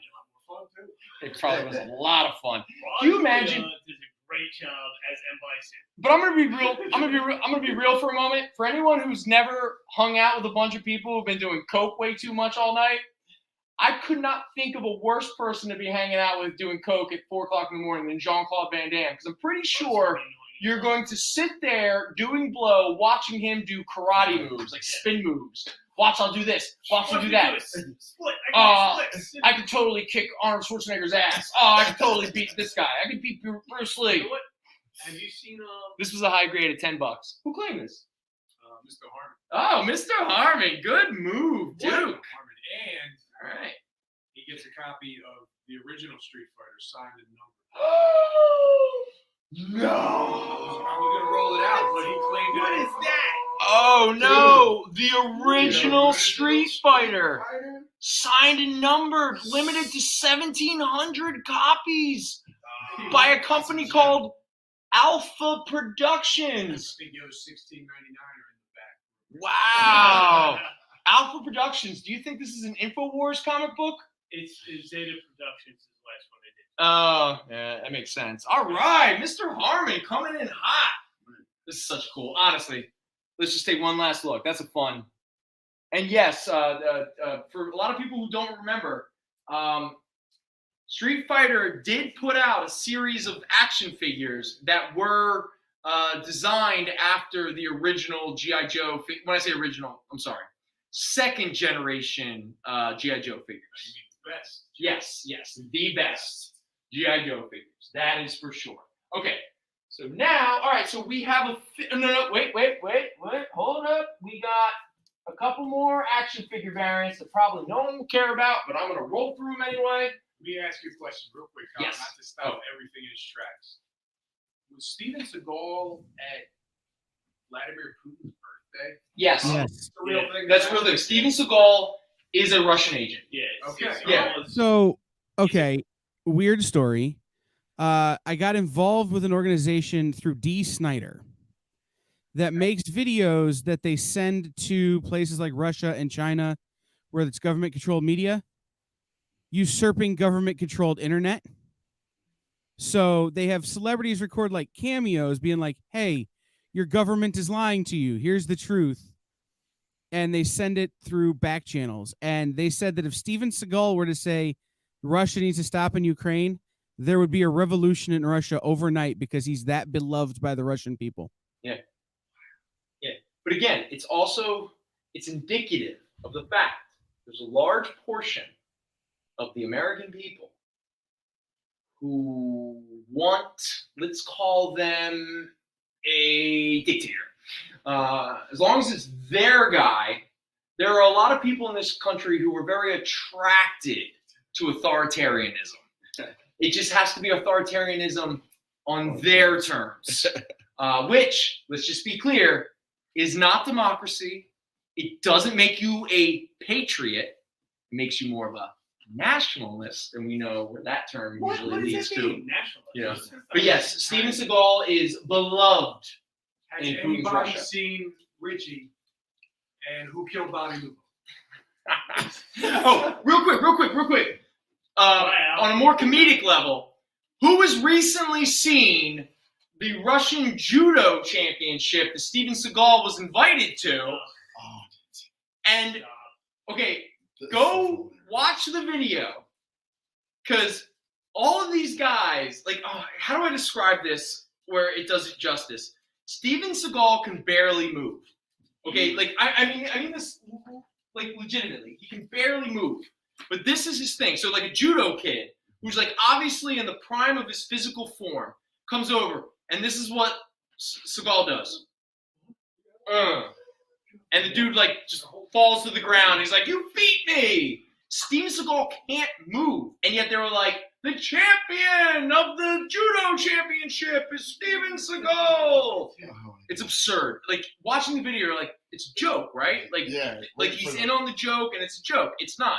It's the same story that Tom Arnold tells when he was doing a film with Steven Seagal. And they were on a boat. And the director was like, Steven, we need to block this scene. You need to know where you go at different points and where the camera's going to be in the net. And Seagal's like, I don't do that. Don't bother me until take one. And I only do one take. But the filmmaker's like, Steven, no, seriously, there's a lot of complicated stuff that's going on. He's like, I don't care. And everyone's like, all right, this dude's a raging a-hole, but okay, well, just, so the scene comes, they're like, all right, Steven, action. He goes, blah, blah, blah, blah, blah. And then he starts to walk towards a door, and everyone's like, yo, he's not going to walk. And he opens the door, he walks out, falls into the ocean. And everyone goes, cut! And that was it. That was one take. Steven Seagal pooped himself once. Yes. Yes. All right. Down, pooped himself. Wow. Before you do that, Yes. let's take a quick break, and then I think that's our last break. Okay, last break, and then we'll just kind of run out the clock. Got a couple more action figure variants. Again, we'll talk real quickly about these. No more Steven Seagal stories. All right, no more Steven Seagal stories. All right, break time. Comic Collectibles is a pretty straightforward show. You got Rex here, he sells the comics. And you got Rockin' Robbie, he knows about the comics. And finally, John, well, no one really knows what John does.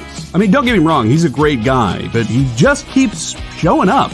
Come to think of it, I don't even really know how he gets in here. Anyway, awesome comics, rare books, rarer signatures, slabbed books, and amazing cover sketches by Ken Hazer and others. Simple formula, you want the comics, you buy the comics. To sum up, Rex sells the comics, Robbie knows the comics, and John, who might possibly be a ghost. I mean, seriously, has anyone ever seen him show up or leave? Comic Collectibles with Rex and John, Mondays from 6 to 8 Eastern on The Experience. Comic Culture and Sales.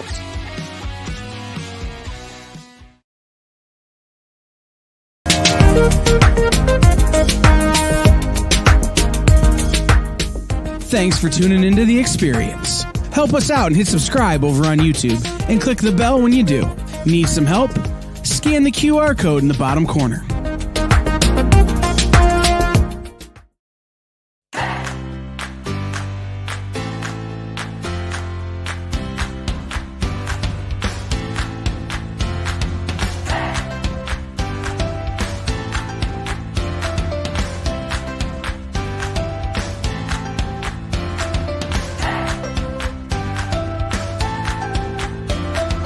There's something for every imagination at your local comic shop. Visit ComicShopLocator.com to find a store near you.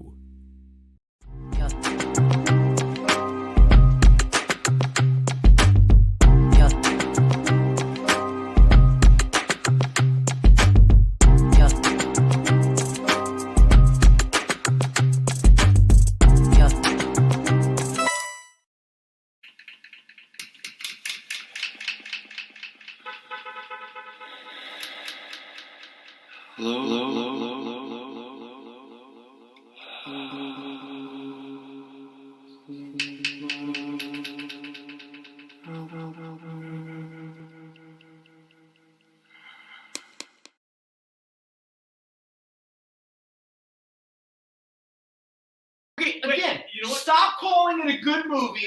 Just say you like it, okay? You have every right to like something. Stop calling it good.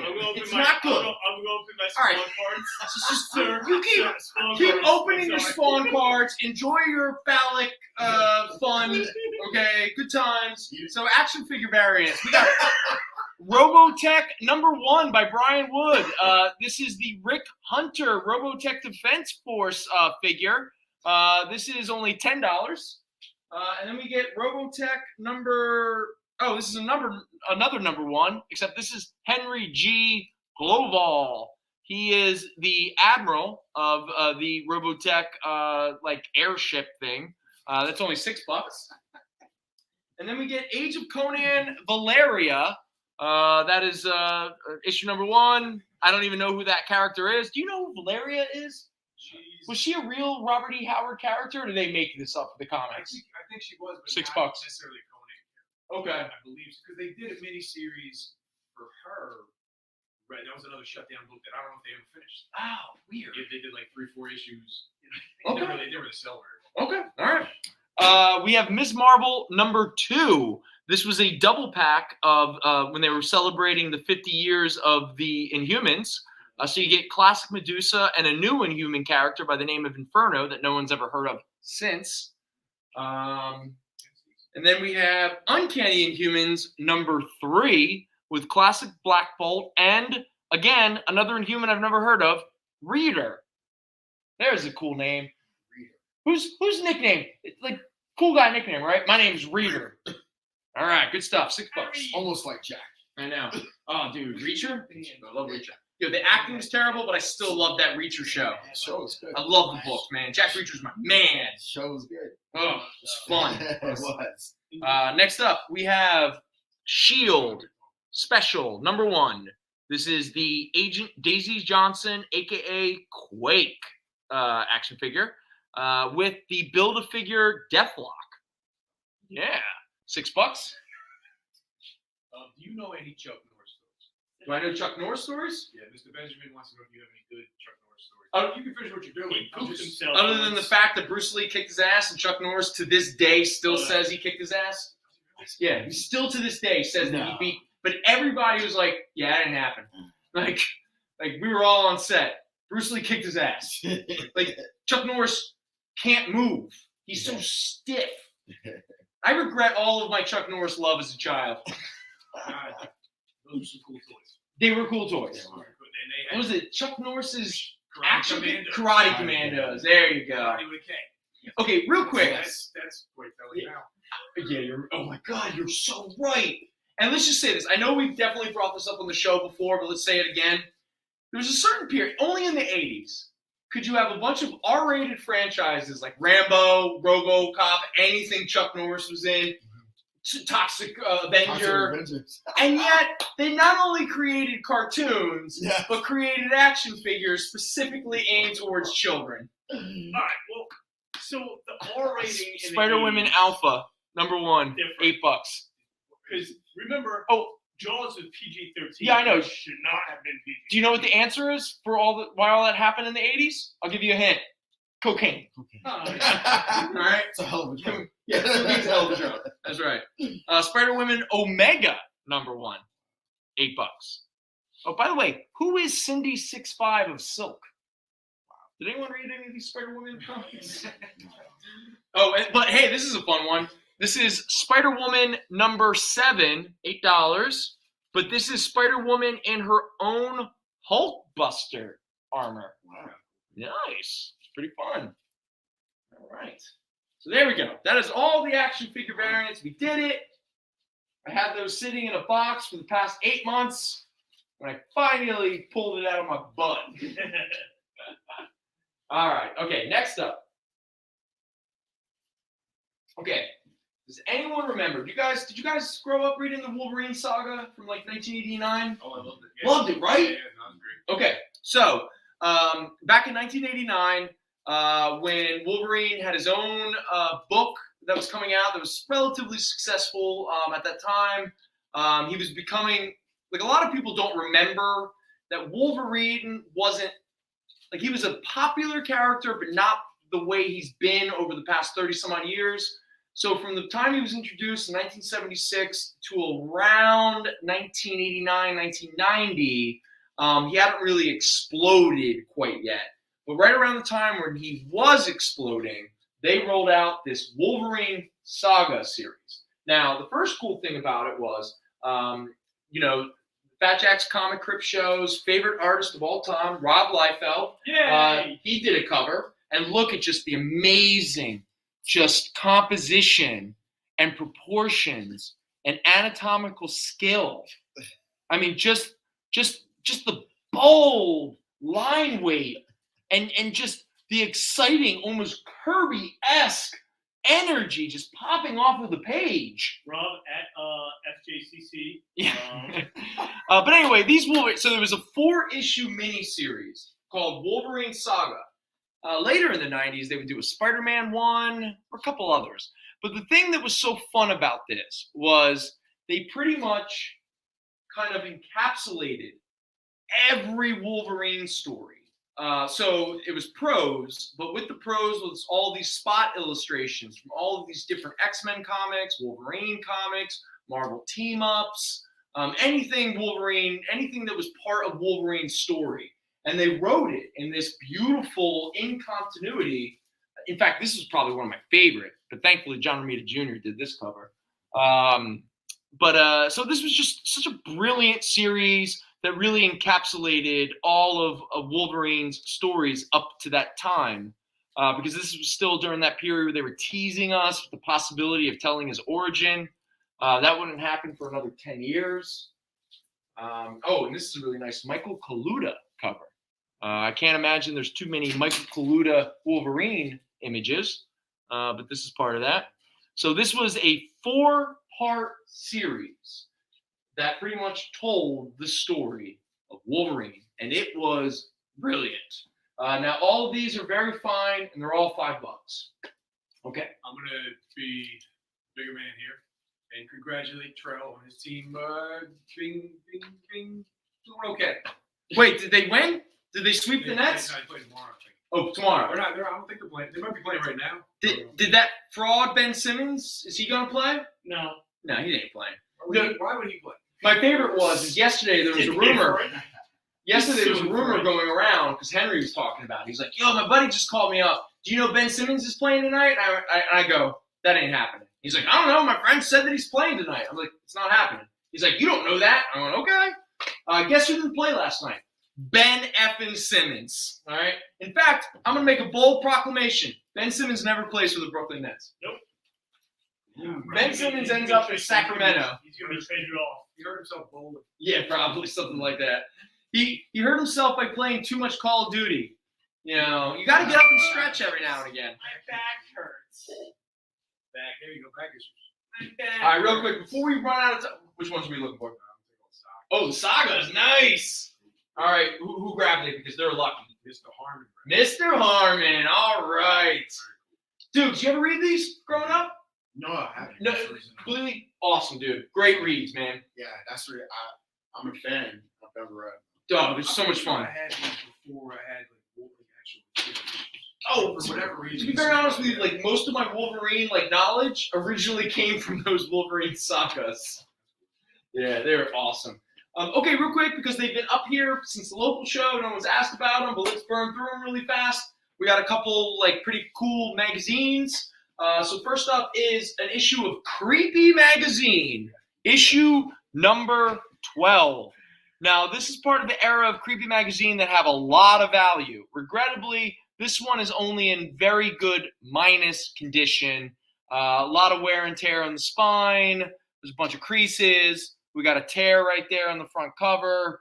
The little corner right there is missing. We got a big old smudge right there. But that is still, even at a very good minus, these creepies hold enough value that this bad boy is still valued at $10. And then we have Creepy number 145 from 1983. There you go. There's a monster eating somebody with a half-naked woman tied up to a phallic image. This is pretty much what you would expect from 1983 fantasy horror magazine cover. This is a mid-grade fine copy at $10. And then we get to, now this is a fun one. Now, I'm not as familiar with the character Rook, but this is a two-parter. This is the first part of it, issue number 95, where Rook and Vampy, also known as Vampirella, team up to fight aliens and robots. Yeah, there you go. Half-naked woman who's also a vampire from an alien planet fighting robots and aliens. What are you thinking? I think there was a Rook series. There was. No, absolutely. Yeah. No, this character is I don't know enough to talk about him other than I know he does exist. Yeah. He didn't just do this one issue. Yeah. So this is Eerie issue number 95. It is a fine mid-grade at $10.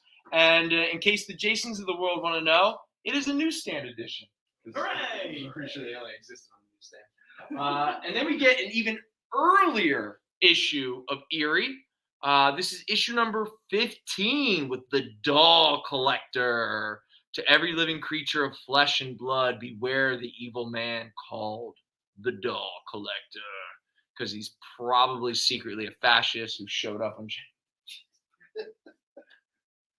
Anyway, this is an old one. This is a very good plus, and it's only $10. You trailed off there towards the end. What was that? Say it again.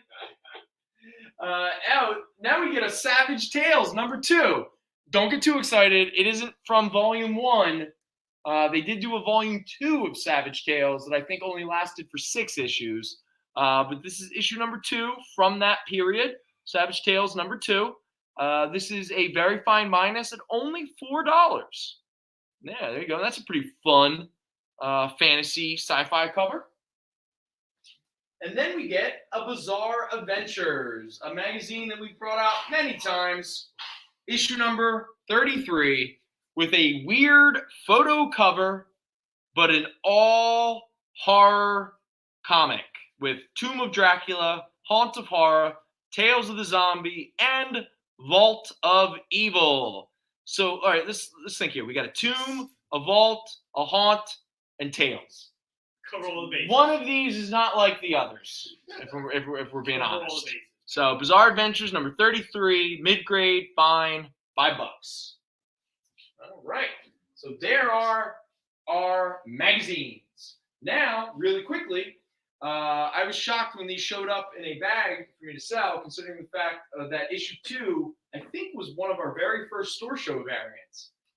And I'm talking about Coneheads. Oh, it was indeed. I'm pretty sure Coneheads number 2 was one of the very first stores. In fact, that was the beginning of people yelling at us that we were. I think so. It wasn't as bad as Sectars. Sectars is one. The Insane Clown Posse one we messed up. That was one.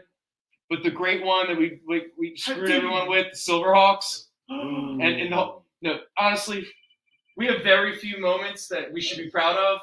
But one of them was we had that Silverhawks up. Was it $30?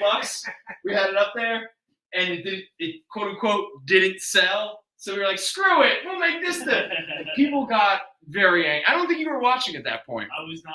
This is very early, and before my time. yeah, no, people got really upset. Yeah. A couple people honestly thought a friend of mine who was watching at the time, they were like, I couldn't believe you did that. Now I now believe it because I know it was a joke, but at the time, like they were like, I was honestly shocked. Like I was like, I couldn't believe you guys just destroyed that book.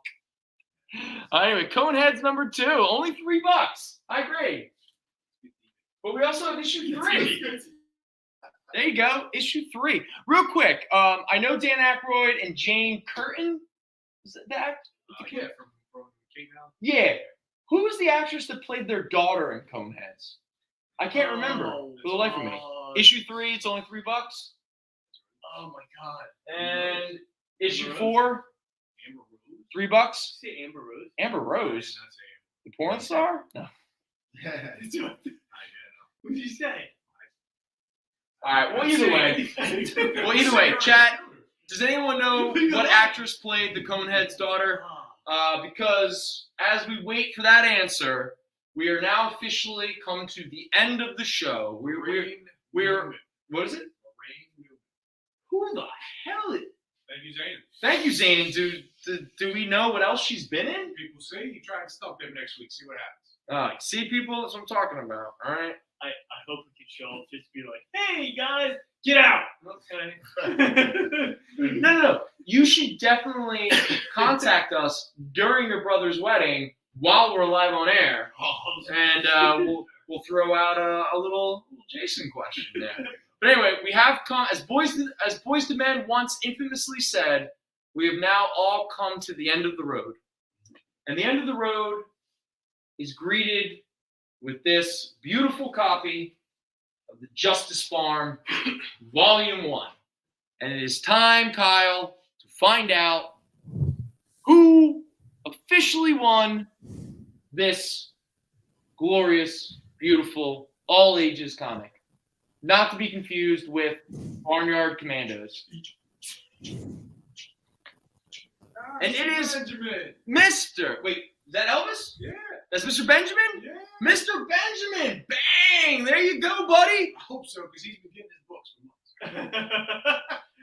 Elvis is still alive, guy. It's one of those things where the Elvis threw me off for a split second because we always refer to him as Mr. Benjamin. So, like, for a split second, I was like, Elvis? What? Is Kyle screwing him? Yeah, thank you very much. I enjoy this Justice Farm.